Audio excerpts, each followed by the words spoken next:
নানা সময় নানাজন নানাভাবে গড়ে থাকে এবং দ্বিতীয় বিশ্বযুদ্ধের পর থেকে পরে সবার কাছে মনে হইলো যে এই যে হত্যাকাণ্ড এবং সামগ্রিক অপরাধ, মানবাধিকার বিরুদ্ধে যে অপরাধ, মানুষের হত্যাকাণ্ড, যুদ্ধ, সংঘাত সবকিছুর বিপরীতে তারা জাতিসংঘের উদ্যোগে তারা উদ্যোগ নেবেন এবং 1948 সালে সবার আগে প্রথমবারের মতো সিদ্ধান্ত হয় 10ই ডিসেম্বর মানবাধিকার দিবস উপলক্ষে তারা মানে এই দিবসটিকে ঘোষণা করবে এবং সেটি তারা আয়োজন করবে। এরপর থেকে শুরু হয়, এখন পর্যন্ত চলছে। কিন্তু দেখবেন ইন্টারেস্টিংলি জাতিসংঘ যে কমিটমেন্ট নিয়ে শুরু হয়েছে, জাতিসংঘ যে কমিটমেন্টের জায়গা থেকে শান্তি প্রতিষ্ঠা করবে বলে যাত্রা শুরু করেছে এবং 10ই ডিসেম্বরের ঘোষণা 1948 সালে হওয়ার পরেও এখন পর্যন্ত মোটামুটি অনেকগুলো ঘটনা ঘটেছে, অনেকগুলো যুদ্ধ, যেখানে আমরা কোরিয়ান যুদ্ধের কথা জানি, ভিয়েতনাম যুদ্ধের কথা জানি, বাংলাদেশের যে পাকিস্তানের সাথে মুক্তিযুদ্ধ সে কথা জানি, আমরা বসনিয়া যুদ্ধের কথা জানি, আমরা আফগানের কথা জানি, আমরা সিরিয়ার কথা জানি, আমরা ইয়েমেনের কথা জানি, আমরা ইরাকের কথা জানি, সর্বশেষ আফগানিস্তানে সেটাও জানি এবং বর্তমান গাজায় যে চলছে সেটাও জানি। অর্থাৎ এই বারবার এই দিবসগুলো ঘুরে ফিরে আসে, কিছু আলোচক আসেন, তারা কথা বলেন, তারা কমিটমেন্ট স্বীকার করেন, তারা পর্যালোচনা দেন।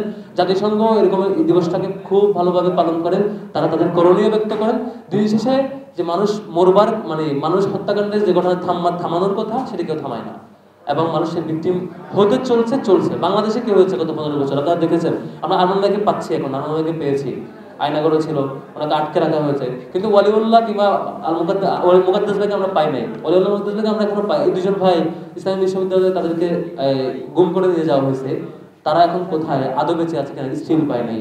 আমরা ইলিয়াস আলীর কথা জানি না, বাংলাদেশে এরকম অসংখ্য পরিচয় আমরা নাম জানি, মানুষগুলোর কথা আমরা জানি না। এই মানবাধিকারের যে কথা আমরা বলি, 24-এর গণ অভ্যুত্থানের পর আমরা আশা করছিলাম, 71-এর পরে যেমন আশা করেছি বাংলাদেশের বোধহয় মানবাধিকার আমরা অ্যাচিভ করতে পারবো। 71-এর পর আমরা পারি নাই, বারবার আমরা ধাপে ধাপে আমরা প্রবলেমগুলো ফেস করেছি। গত 15 বছর এক্সট্রিম লেভেলে ফেস করেছি। কিন্তু আমরা 24-এর পরে কি দেখেছি, গত কিছুদিন আগেও দেখেছেন যে সামান্য চাঁদাবাজিকে কেন্দ্র করে একজনকে পাথর মেরে হত্যা করা হয়েছে এবং নানা পলিটিক্যাল ক্ল্যাশ, নানা ইস্যুতে এক অপরকে হত্যা করছে, যেগুলো যেভাবে ন্যায় বিচার পাওয়ার কথা, যেভাবে ন্যায় বিচার নিশ্চিত করলে এই ধরনের অপরাধ থামানোর কথা, থামবার কথা, সেগুলো আমরা করতে পারি না এবং রাষ্ট্রীয়ভাবে এখনো চলছে। গাজাইতে কদিন আগেও দেখেছেন কি অবস্থা, এখন চলছে। আমার মনে হয় পুরো মানব জাতিকে এরকম যে একটা ফর্মাল আয়োজন দিয়ে এগুলো ঠিক করা যাবে না।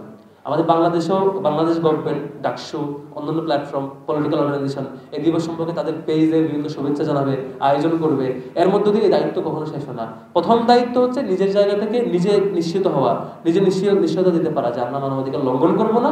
দ্বিতীয়ত হচ্ছে আমাদের সম্মুখে কেউ লঙ্ঘন করলে সেটা আমরা থামানোর জন্য সামগ্রিক কাজ করবো। কোরআন আল্লাহ বলেছেন যে মান কাতালা নাফসান বিগাইরি নাফসিন আও ফাসাদিন ফিল আরদি ফাকান্নামা কাতালান নাস জামিআ। আল্লাহ বলছেন যে কাউকে এভাবে বিনা কারণে হত্যা করবে, এটা একজনকে হত্যা করলো মানে পুরো মানব জাতিকে হত্যা করলো। পরে আল্লাহ বলছেন যে ওয়ামান আহইয়াহা ফাকান্নামা আহইয়ান নাস জামিআ। কেউ যদি এরকম একজনকে বাঁচাইতে পারে, জীবন দিতে পারে, সেভ করতে পারে, সে পুরো মানব জাতিকে সেভ করলো। এই মোটিভেশনটা আমাদের প্রত্যেক মুসলিমদের থাকা উচিত জনগোষ্ঠী হিসেবে। কোরআনে আল্লাহ যেটা বলেছেন যে কাউকে আমরা অন্যায়ভাবে হত্যা করা মানে হচ্ছে পুরো মানব জাতিকে হত্যা করার দায়ভার কাঁধে নেওয়া, এতটা ভয়ঙ্কর। আর ঠিক ভিকটিম হতে যাওয়া একজন মানুষকে বাঁচাইতে পারে মানে পুরো মানব জাতিকে মুক্ত করবার সেই প্রতিদান আমরা আল্লাহর কাছে পাবো। এরকম আজকে আমরা আলোচনার কাছে আলোচনা শুনবো। আমার হতাশার জায়গায় শুধু এইটা, আমাদের জাতিসংঘ হবার পর থেকে যে কমিটমেন্ট নিয়ে হওয়ার কথা, 1945 পর্যন্ত বিশ্বযুদ্ধে যে ক্ষয়ক্ষতি হয়েছে, যে মানুষ মারা গেছে, তারপরে কিন্তু কোনো অংশে কম হয় নাই। নানা রাষ্ট্রে, নানা সংঘাতে ঠিকই আছে, বেশি মানুষ মারা যাচ্ছে, রেগুলার মারা যাচ্ছে, আমরা থামাইতে পারি নাই। এই ফর্মাল স্ট্রাকচার, ফর্মাল আয়োজন, সেমিনার, বড় বডি, অ্যানাউন্সমেন্ট, এগুলো দিয়ে আমাদের মানব জাতির কোনো পরিবর্তন হচ্ছে না, ঘটছে না। তার জায়গা থেকে আমাদের কমিটমেন্ট নেওয়া দরকার। আমরা নিজেরা শুধরাবো, নিজেদের প্ল্যাটফর্মকে রক্ষা করব, নিজেদের কমিউনিটিকে রক্ষা করব এবং অপরের কোনো বাইরের কোনো এক্সটার্নাল ফ্যাক্টর যদি আমাদের এখানটা মানবাধিকার লঙ্ঘন করতে চাই, তাকে আমরা ঠেকাবো।